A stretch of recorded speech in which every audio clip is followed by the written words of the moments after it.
Здравейте, уважаеми зрители и слушатели на подкаста на Свобода за всеки. Аз съм Атанас Димитров и днес ви представям един малко по-нестандартен епизод. От теми, засягащи общото, преминаваме в частното. Говорим за личната свобода, без която, разбира се, общото благо е немислимо. Днешният ни гост е бившият стриптийзьор Роб Ковалски, който преминава през една чудна и невероятна трансформация. От живот в пълен и краен разгул стига до дългогодишна абстиненция и отказ от всякакви романтични взаимоотношения. Защо? Чуйте в епизода. Роб стартира и движение, в което предупреждава и консултира предимно млади хора относно проблемите и опасностите от безразборния секс и секса преди брак. Пише и книга по темата, която излезе миналата година на български език, именувана "Изчакай", с подзаглавие "Как бързият секс ни пречи да открием истинската любов". Освен за сексуалната свобода и за робството на греха, говорим за институцията на брака, за капана на секса, за лъжата на феминизма и други. Интервюто е на български език с субтитри. Приятно гледане. We're live. Hi, Rob. Good to see you, and thanks for joining our podcast. Thanks for having me on. Atanas or Atnas? I never know which one to choose. Either way. But Atanas would be fine. Thanks. Atanas. Yeah. And thanks for taking the time to talk about your book, which is, well, in the original English language, you've titled it "Why Waiting Works," which wouldn't make too much sense if we had translated it word by word into the Bulgarian language. So we opted for wait. Izčakaj. I like it. Yeah. Like a Rob, stop sign. Sorry, say that again? Like a stop sign, like a traffic stop sign. I don't know. That's what we have in America that says stop, you know, when you come to a place, an intersection, it just says stop. That's kind of like the book. Wait. That's the whole gist. That's the whole idea. It needs to be catchy. It needs to catch people's eyes. Right. Right, Rob, shall we start with a few basic facts so that our audience knows who am I talking to today? I love that. Because Yes. we don't often do English language podcasts in the organization that I'm part of. In fact, this is the first English language interview that we've done. To give you, first of all, a little bit of a context, at Freedom for All, we're a Christian organization predominantly dealing with the judicial law side of things. I'm not a lawyer myself, but most of the editors are lawyers and doctors in philosophy, in theology, etc. So we talk about the fundamental God-given freedoms that God has given us: freedom of speech, freedom of religion, freedom from sin, freedom to express ourselves, and so on and so on. And we naturally we wage war against anybody who imposes tyrannical practices, whether that's over the minds of men or politically speaking or in any other shape or form. So all of that includes freedom from sin and the subject that your book is about. Mm-hmm. For the sake of our viewers, would you like to tell us your story? Sure. Yeah, I'd love to. Thank you. What you just said, it reminded me of the verse by Paul where he says everything is permissible, but not everything is beneficial, right? So I was, my mom got pregnant with me at a very young age. She was 14 when she got pregnant with me. And her and my dad actually did marry, but they split up before I could remember. I think I was like 10 months old when they split up. So I kind of grew up without a father in the picture and, you know, a young mother trying to do her best to raise a child, being a child herself, trying to raise a child. And I guess, you know, probably due to like insecurity, we were pretty poor. We moved around a lot. But from the time that I was like hit puberty, I was girl crazy, you know, like I was like was obsessed with losing my virginity as soon as possible. And, you know, it was a pretty sexual environment that I was raised in because my mom had different boyfriends and sometimes there'd be people, her friends having sex in the bed next to me in the room. Like I remember seeing things like that. So I'm sure that contributed to it. but also probably because I was insecure and I felt like that would validate me as a man if I was good with girls. And I wasn't conscious of all this when it was happening. I just knew I wanted to, have sex. And then I remember one day I came in the house, I was outside playing and I walked in the house and I saw a videotape laying on the coffee table of the apartment that we lived in. And I put it into the VCR. Some people probably don't even know what a VCR is, but if you're old enough to know what a VCR is, it's basically before DVDs. I know what a VCR is. Yeah. So I popped in this videotape, and on the screen, on the television screen, were male strippers. And I remember, 15 years old, looking at it, and the first thought that popped into my head was, that's what I want to be when I grow up. I thought, what better job can there be than have women stick money in your pants, right? So I started working out. I actually, became sexually active when I was about 16 years old. Very, very, very promiscuous, whatever. Started having sex with girls, and then started stripping when I was 19 years old. I started working for an entertainment agency in Baltimore, where I live. And then eventually I was working for all the entertainment agencies, and it was in the phone book. I was like the number one guy, pretty much like the most, requested stripper in the city. I was, doing a lot of private parties, dancing with a review that traveled around. I was having a lot of sex. My first girlfriend, started off sex on the first date, and we ended up becoming a 5-year relationship that was not very good, to be honest. But it's at one level, I guess I thought I had everything I wanted, because that I was making money and I was popular and I was having a lot of sex, but I was very empty too. It was very unfulfilling. And my relationships with women were terrible. Like, me and my first girlfriend, I was just stuck I was kind of stuck. I was, had a soul tie. I didn't even know what a soul tie was back then, but I was in a position where I wasn't really all that happy, but I couldn't get out of it for some reason. And, when I was 27 years old, and I had a little exposure to Christianity as a kid. Like, I did go to a couple Christian schools. I got expelled from 2 of them. And I went to church sporadically as a child. There was a church in the neighborhood that used to do things for kids. So I'd go there and just have something to do. But I never heard God's voice or felt his presence. And when I was 27, I had a radical encounter with God, with Jesus specifically. I got baptized in the Holy Spirit. And, that's when everything began to change for me. It was when, for the first time, I kind of saw the error of my ways and realized that, a lot of the effects or the negative results I was having with women in relationships were due to the fact that how I was beginning every relationship, how I was evaluating any girl that I would even go out with. I wasn't really asking any kind of questions on the front end of would they be a good girlfriend or a wife. It was more just about how they looked and, would they be fun to sleep with maybe. But then what would happen is, we would have sex, sooner or later, usually pretty fast. And one of two things would happen. What mostly happened was I would lose interest the moment I ejaculated. Like, literally, it would be just one night stand. Didn't want to have sex with a girl again. No feelings. Any feeling I had just came right out the end of my penis. I mean, just make it as harsh as that sounds. But sometimes there would be a girl, and we would continue sleeping together, and we would kind of drift into a relationship. But it wasn't very good. It was more like me not being able to play the non-committal game anymore. Because I would try to drag it out as long as I can, maybe 3 months, 4 months. I'd be like, I don't want a girlfriend, but we would keep sleeping with each other, and it got to the point where either I had to commit to her or she was gonna bounce. We would be arguing all the time about it, and so I didn't want to lose her at that point because I felt a little territorial over her because I've been having sex with this girl for 4 months and dating her. Maybe I even grown to love her on some level. So I'd commit, but it was out of obligation. It was never out of, is this what I really want? It was more like I owe it to her, and I see a lot of men do this.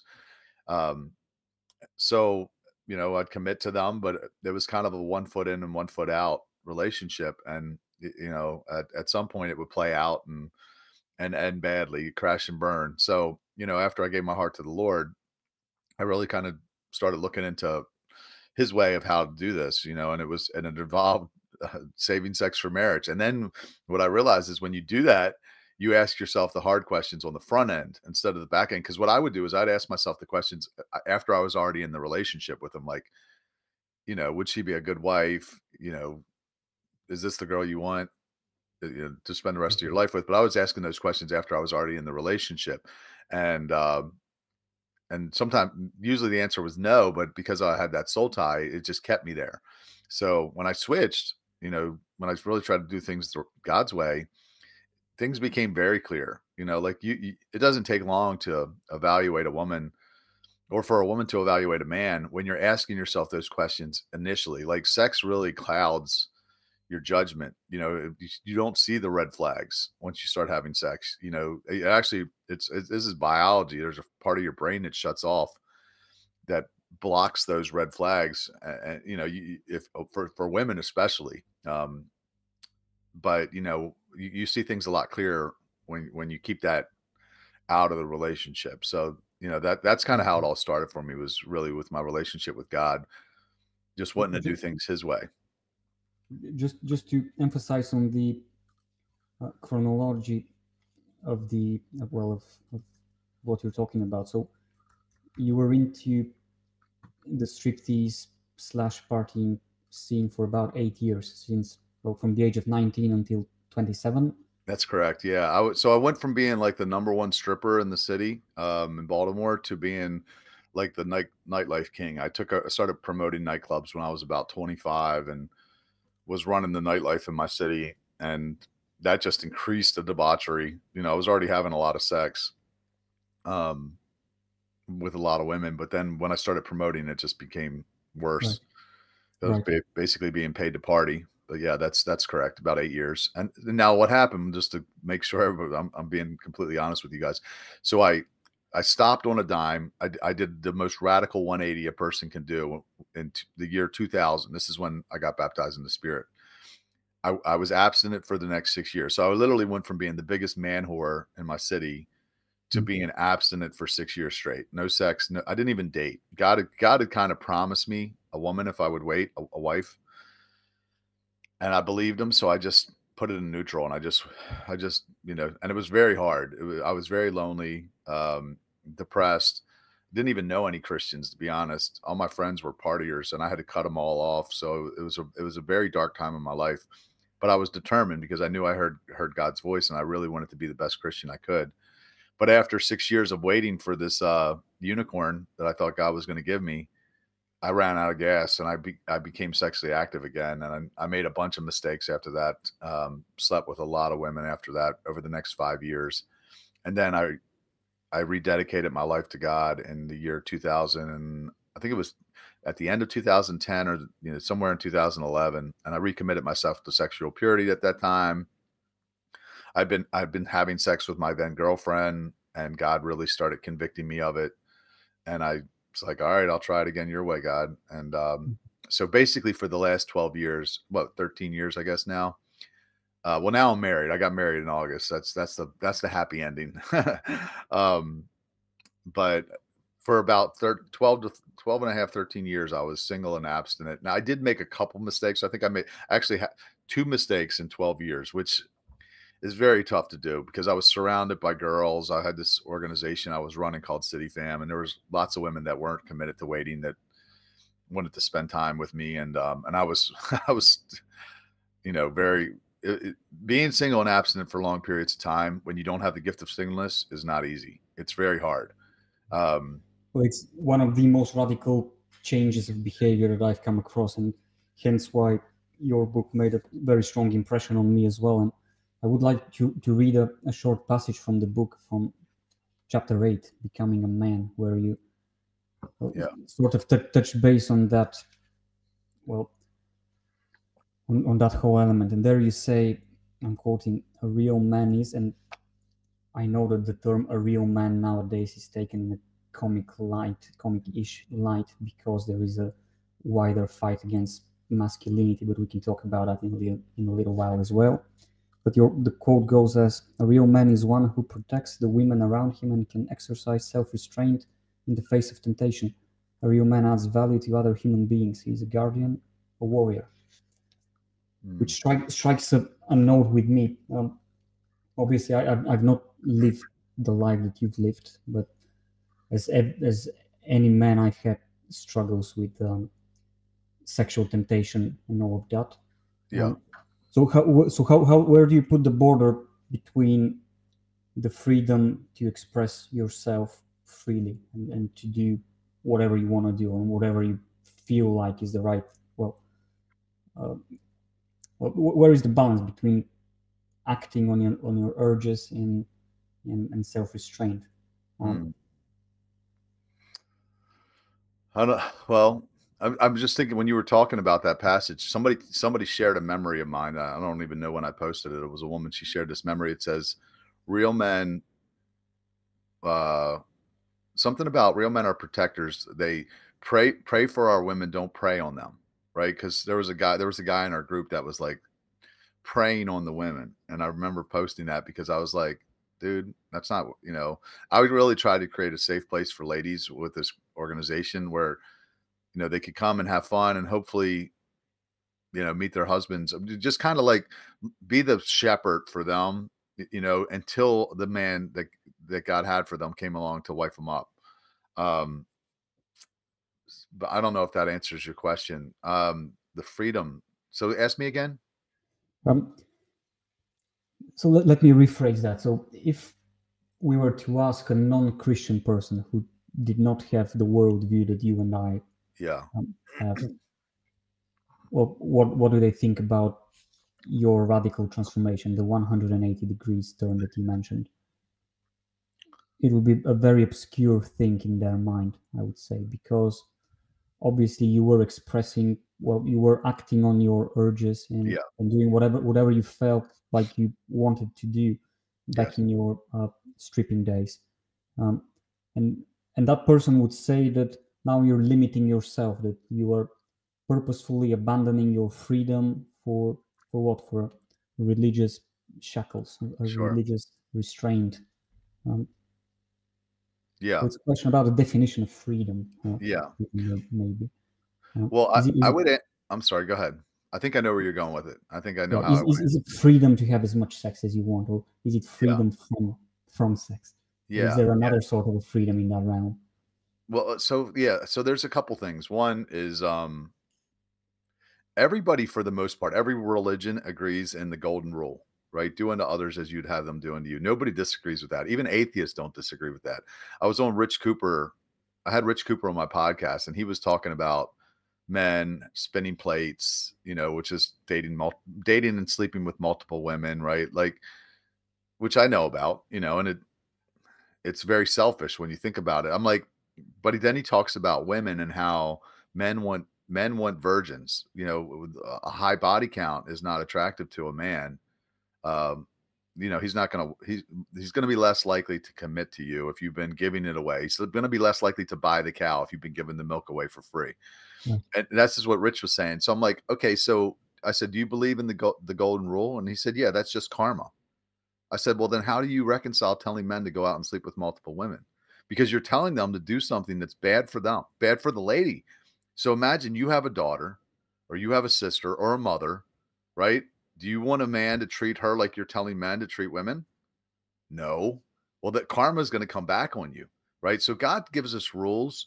He gives us these guardrails because he loves us and he doesn't want us to go off the cliff. So like, if you look at my life, I didn't get married until I was 51 years old. Like I spent 20, the majority of 24 years, in 19 of the 24 years, single and abstinent. And that was not fun. Like I should have a family now. I should have, kids and I don't have any of that. And I was deprived of that because of this lie that I believed, as a young man, as that I needed to go out and conquer as many women as I could. And it prevented me from, finding true love, I believe, and having a family and maybe a legacy through that. Now, look, I'm happy where I am. I'm not saying I'm not. I have a great wife, and hopefully all that's still possible. But it certainly prevented it from happening for a long time, right? But no, I think God loves us, and the Bible says, Paul writes that everything is permissible, but not everything is beneficial. So there, you're free to do all kinds of things, but it doesn't mean it's going to be good for you. You know, you can go do drugs too. But people say that to me. They're like, well, yeah, look, you know, you can do this now because you got it out of your system. And I'm like, it doesn't work like that. It's like you don't do heroin to get out of your system. You know, like you become addicted to it, and then it destroys you. So I would say, like you said, you the freedom from it, not the freedom from the sin. I think God, you know, like God invented sex. Sex isn't dirty. You know, He wants us to have a lot of sex. He just wants it to be within the confines of marriage and with a person, you know, your best friend that you are physically attracted to. You know, I push back on people sometimes when, or people push back on me, should I say, when I say marriage, because there are a lot of people, especially in the West, that they don't want to get married anymore. They're like, you know, they think that's for boomers or whatever. And I say, well, how would you like to find your best friend that you're physically attracted to that can help you reach your purpose in life? And everybody I ask that question says, yeah, I'd love to find that. And I said, well, don't have sex until marriage because it'll help you find them. Because it really does. It forces you to answer those questions to say, is this the person that can do those things? Because if not, you don't ask. You know, subconsciously or unconsciously, even if you're not committed to waiting till marriage, there's always going to be a part of you that knows there's going to be a payoff if you don't marry this person. Even if they're not wife material, if you're a man, even if they're not wife material, you know you're going to have sex with her. So you don't really evaluate. But when you know that there's going to be no payoff, no sex, if I do not marry this woman, then it's you can go through the duds easily. And then you get to that one that is your best friend that you are physically attracted to that can help you reach your purpose in life. That's what you want, right? As a man. And then you get it all. Then the sex is just the icing. You know, it's great. I mean, a lot of people say the sex stops after you get married. Well, not if you wait. Sex starts when you get married, right? And that's the way it was supposed to be. Right. On that note, in your book, you presented a very intriguing concept, for me at least, about the perfect exchange, the perfect trade-off. Yeah. Sex for marriage. How I'm rephrasing what you're saying, yes. Obviously in the book, in my own words, that you say that a woman falls in love with a man when she has sex with the man, and a man falls in love with a woman when he commits, when he puts a ring on the finger. Mm-hmm. Can you explain that? Sure. Please?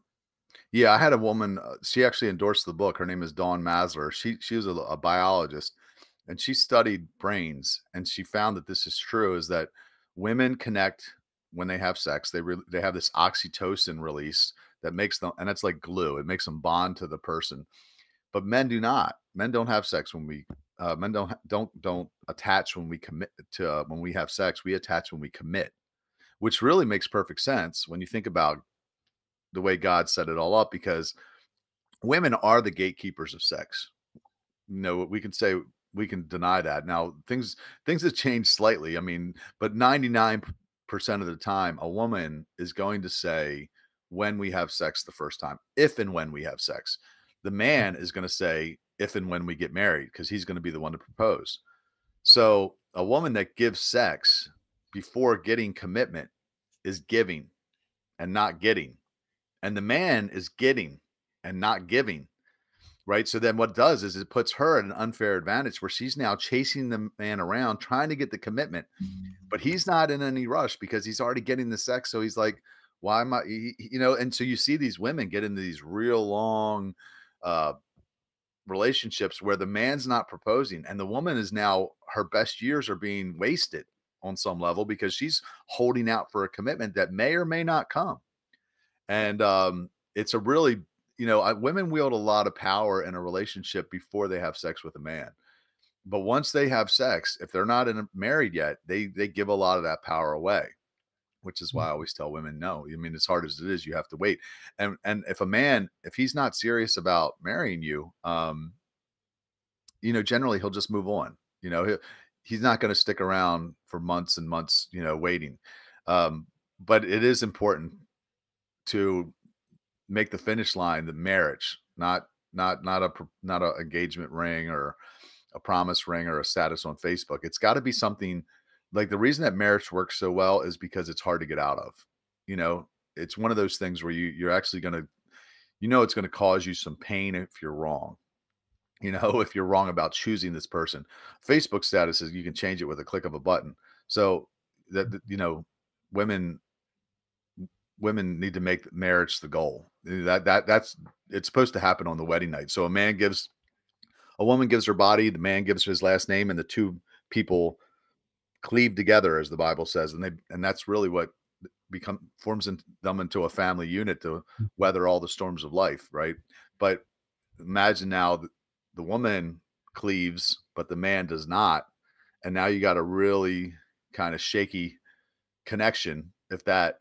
And you know, it just I was always on the receiving end of that, because the women were very attached to me, and I was not all that attached to them. I was always 1 foot in, 1 foot out, looking over my shoulder, wondering if I could be happier with the next girl. And then eventually, you know, the relationship would crash and burn. So yeah, it is the perfect exchange at the perfect time, because the woman gives her body, the man gives his last name, and you know, the two cleave together. I don't know. Does that explain it? Yeah, absolutely. And thanks, Rob. And that's a bit of a hard pill to swallow for many women nowadays, because they're being taught that, they're being told the feminist, the politically correct word I should use, but bullshit. That it's empowering women if they have as much sex as possible. And very recently I stumbled upon a video on YouTube about a lady, I think she's an American lady, who was very proud in organizing her sleeping with 100 men in a single day. I don't know if you saw that. Was that the OnlyFans girl? Yeah. I heard about it. I want to actually do a response video of that. I just haven't researched it very much. So it was in a single day? In a single day, 100. Oh God, it's gross. Men. I mean, that's not something that even prostitutes do. And it's something fundamentally wrong. And I only saw a reaction video that was sent to me the other day.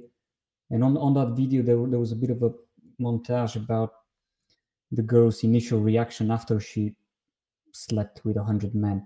And bear in mind that we're talking about months and months of organizing that event, with people flying all the way from Sweden and Italy or wherever, men paying money to fly in to sleep consequentially one after another with that woman. And the lady, the initial reaction when she walked out of the room where the sexual activities took place, you could tell that she was severely distressed. And in her own words, she said that was much more intense than I initially thought that it would be. Well, what other clues have you got there, Sherlock? I mean, I don't want to be too critical about the lady, because she's obviously a product of all the propaganda and all the lies that she's been taught from a very young age at school. And maybe she's coming from a broken family as well, or whatever, but it's absurd. That's so sad, actually. Yeah. I was saddened when I saw the video, because you could see that her soul is crushed, like it's tied in a small knot, and she doesn't know what to do. At least that's my interpretation. From a Christian point of view, and from what the Spirit tells me. I mean, that's someone's daughter, right? That's someone's daughter, and that's God's daughter. And you know, what man's going to pick up those pieces? And maybe someone will, but I feel sorry for that guy too. You know, it's almost like driving by you know, an accident on the highway and seeing a dead body or something. You know, it's just sad. That reminds me about the story of Christian writer Joyce Meyer. I don't know if you I know Joyce. I've seen her live a few times, actually. She's great. I've not read any books of her, but I've listened to her talk about her marriage, how she says that her husband felt that he was very strong, that God had given him a lot of manly characteristics, and he specifically prayed before he married her, before they even met. He prayed to God to send him a broken woman. I did hear that. Dave Myers. Yeah. I don't know if I can do that, but I remembered it. But anyway, what you call in your book transfer of control, many women are giving it freely nowadays, and they don't even realize that, and it's destructive. Yeah. I almost have more respect for, I mean, and this might sound terrible to say, I almost have more respect for a prostitute than I do a slut, because a slut just gives it away, and you're like, you're stupid. You could at least got paid for it. Like, I mean, at least a prostitute gets paid, but a girl that is just slutty is like completely got duped by the world, completely naive to the whole how it all works. Mm. One thing I wanted to add, because I know there'll be people that will watch this and they'll say, you know, you got to take a car for a test drive or whatever, that we're wrong, that this isn't, you know, beneficial to wait. And I would just push back, and I would just present an interesting fact, is that the divorce rate in the West is 50+%. I think 56 is what I heard. And everybody's not waiting. Everybody's having sex before marriage, and the divorce rate is through the freaking roof. So if you think that you're going to beat the odds, like you think that everybody else is already doing this, and the divorce rate's astronomical. So you have to be smarter than the average pair. You got to think, okay, wait a second. Everybody's already having sex before marriage. Everybody's already taking it for a test drive, and everybody's getting divorced. Even the people that are married, that stay married, I would push back and say a lot of them aren't that happy. They stay together for the kids and for the financial reasons. So if you think about it, like, what percentage of the people are that don't wait are happy? I mean, what, 20% maybe? So I mean, if that, your chances of doing it the way everybody else does it and actually achieving a successful outcome is pretty slim. So that's what I'd say. I mean, I did it both ways, and I can say emphatically that the right way is to wait. It's delayed gratification. There isn't one thing in the world where delayed gratification doesn't work. If you're trying to get in shape and you don't eat that pizza, you know, you're going to get in better shape. If you're trying to get an education and you don't watch TV, but instead you study, you know, or get a pay raise or whatever, anything. It's all delayed. Everything in this world is delayed gratification. Mm. So if you want instant gratification, you're not going to get the payoff later. You're going to get it in the moment, and then later you're going to get some kind of consequence. You know, you're going to get fatter, you're going to get dumber, you're going to stay in, you know, in the same position you're at in your career or whatever. Same thing with relationships. You know, like, yeah, you're going to pay off in the moment, but you won't get what you want later. You know, so if you want that family, you want to find that perfect mate, the chances that you're going to find it going about the way everybody else is doing it, I mean, all you got to do is look at the numbers. Yeah, that makes sense. It's the biblical approach, isn't it? It is. God's ways are always right. You know, he's always right. True that. Can we mention some of the other reasons not to have sex before marriage, please? Like, you've got a video that went viral on YouTube with close to 2 million views called 10 Reasons Not to Have Sex Before Marriage. And you already mentioned some of them, like marriage allows you to evaluate your real feelings, the delayed gratification side of things, the sex that connects us. We talked about that too. Although you mentioned the term soul ties. Can you elaborate what you mean by a soul tie, please? Yeah, I don't think that term is actually in the Bible, but I just know you do have a connection, you know, with someone, especially after sex. You have some kind of connection that you didn't have before sex. You know, I've ended relationships with women that I was just that I wasn't physical with, and it was a lot easier to get out of. I didn't feel a sense of obligation. I didn't feel like I'd taken something from them that would have maybe kept me there longer, a sense of like the guilt maybe that I felt. I don't even know if that's what it was, but you know, in my first relationship, I was unhappy for a long time, but I could never bring myself to end it. And when I did, like, she started dating somebody else, and it threw me for a loop. Like, it threw me into a deep depression. I'd wanted to be free for years. And I finally brought myself to telling her I wasn't happy. And she starts going out and dating someone else. And it just, you know, I had to get her back. I got her back. I pursued her for a couple months and convinced her to come back to me. And it was great for like a week. And then those same feelings came back, and I was unhappy again. I was like, why did I do this? Why did I get myself back in this position? And that lasted about another year. And then I finally, again, told her, I'm not sure if I'm in love with you. and we broke up, and she started dating somebody else again. And same thing happened to me. Got deeply depressed. And this time I knew I was caught in something, but it was out of my control. I didn't have any control over. I just wanted the pain to stop, to be honest, because I was so depressed that I didn't have her. This soul tie was like yanking me, and I tried to convince her to come back to me again. I said, "Look, I'll quit stripping. We'll move back in together. We'll get engaged." And she didn't come back, and she married the other guy. Thank God, because that could have continued multiple times. I don't know how many more. I mean, yeah, and I see people do that, where they break up, they get back together, they break up, because of that soul tie. So, and I think that what that really is that what the Bible talks about, where the two become one flesh, right? You cleave together, you become one flesh, and it hurts to split that one flesh, and you're not supposed to, but that's why you have to be really careful with who you sleep with, especially as a woman, because I think there's studies out there that show you that women with 10 or more sex partners, they have the highest divorce rates. Why is that when you think about it? Well, if you think of like a woman cleaves with a man, she has sex with a man, she has this oxytocin release, and then she pulls away. And then she does it again and she pulls away.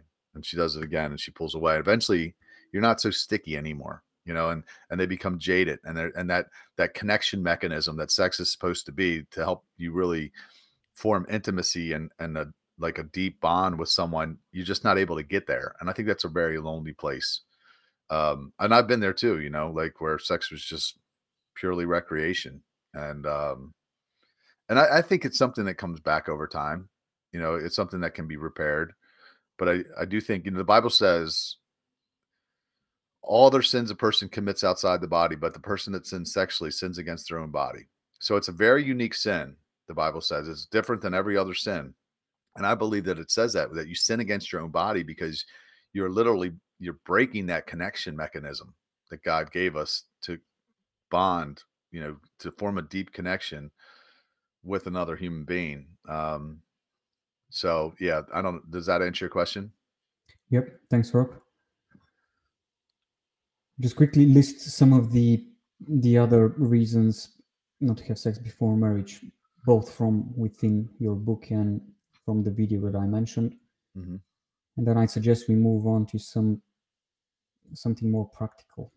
Like if you're ready to give some tips about how men and women can protect themselves from, well, the negative consequences of sex before marriage and how to face the temptation, right? So here are some of the other reasons that you've listed. Obviously, pregnancy. That's the obvious one that anybody has potentially thought of immediately. You already mentioned that everybody else is doing it, so that's not the greatest of strategies if you want to find the one. What we obtain too easily, we esteem too lightly. Can you very briefly comment on that as well, please? That is a principle that if you don't pay for something, you don't appreciate it. We used to have a saying when I was in the nightclub business: the more they pay, the longer they stay. And it was true, because if we would let people into the club for free, they would come in, they'd look around, they'd walk out, and they'd go to the next spot. But if you charge them $10 to get in, even if the place was dead, they wouldn't leave, right? And I have a New Year's Eve party that we charge $150 to get into. Nobody leaves, right? And that's a principle, because if you pay for something, you appreciate it. And ladies, I would encourage you, if you let a man hit too quickly, he doesn't appreciate it.